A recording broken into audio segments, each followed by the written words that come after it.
Welcome back to The Explainer. Today, we're digging into something called the power of yet and how it absolutely transforms the way we raise resilient kids. Now, I want you to picture a scenario, and I promise we have all been here. Imagine your kid sitting on the living room floor, totally hyper-focused on a puzzle. They're getting super frustrated trying with literally all their might to jam the completely wrong piece into a slot. As a parent watching this happen, what is your immediate, deeply ingrained instinct? It's the ultimate parenting crossroads, isn't it? They're frustrated. Do you step in or do you wait? Look, that impulse to swoop in and save the day, it's born out of pure love. We hate seeing them upset, but here is the totally surprising, really counterintuitive truth we're unpacking today.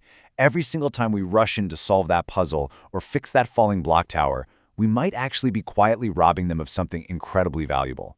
What if the absolute most transformative thing you could do in that exact moment is just wait?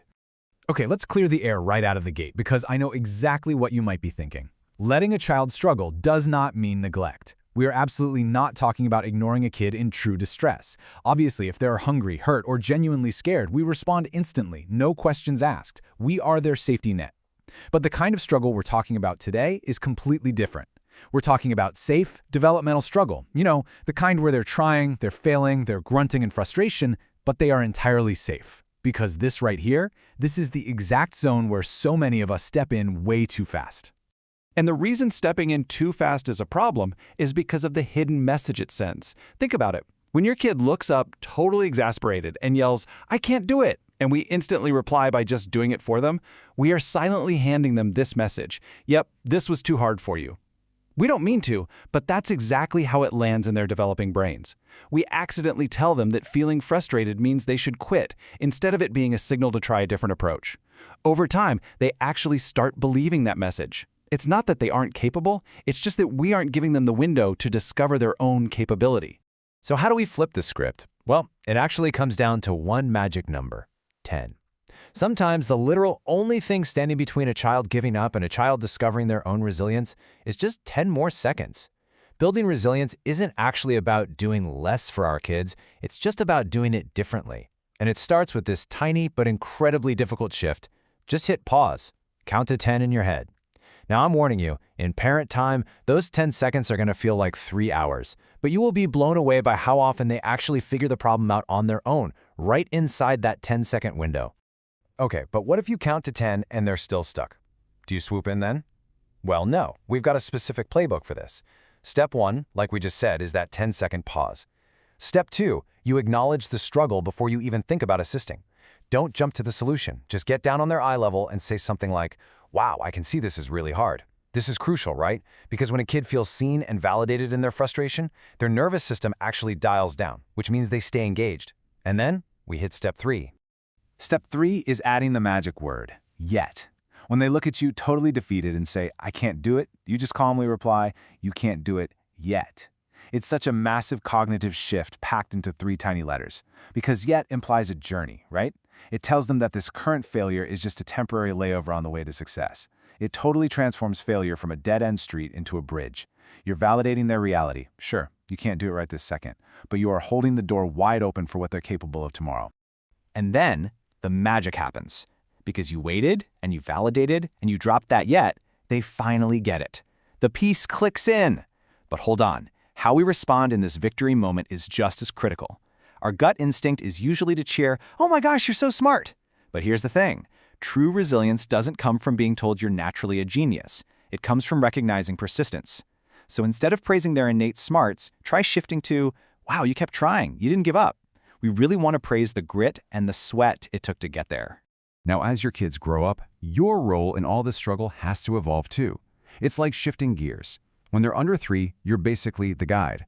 You're down on the floor, breaking the overwhelming task into tiny, bite-sized steps, showing them patiently. But, and this is key, you still don't do the final action for them. Then, right around age 4, you transition into the coach. Now, instead of giving steps, you start asking questions. What do you think isn't working here? Or what else could we try? As the coach, your goal isn't to solve the puzzle at all. Your goal is to build a thinker who solves their own puzzles. All right, let's take all this out of theory and put it right into the real world. We're going to look at some real-life language shifts. Because as you'll see, making these really small tweaks to our totally knee-jerk reactions can build incredible amounts of resilience. Okay, here's a classic. Don't run. We've all yelled this down a grocery store aisle, right? The issue with don't run is it only tells the brain what not to do, which forces a little kid's brain to figure out the right alternative on the fly. Instead, try flipping it to, let's walk slowly. It's a tiny shift, but it's profoundly different. You are giving them direct, actionable instructions on exactly how to succeed in that environment rather than just shutting their behavior down. Oh, and how about this one? Calm down. Let's be real. Has telling literally anyone in human history to calm down ever actually worked?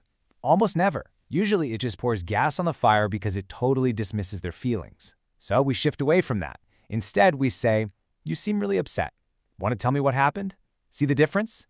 It validates where they are. It says, I see you and your feelings are totally safe here. And ironically, feeling understood is exactly what makes the actual calming down happen. This brilliant little shift totally applies to safety too. Be careful. Man, we say it at the playground on repeat.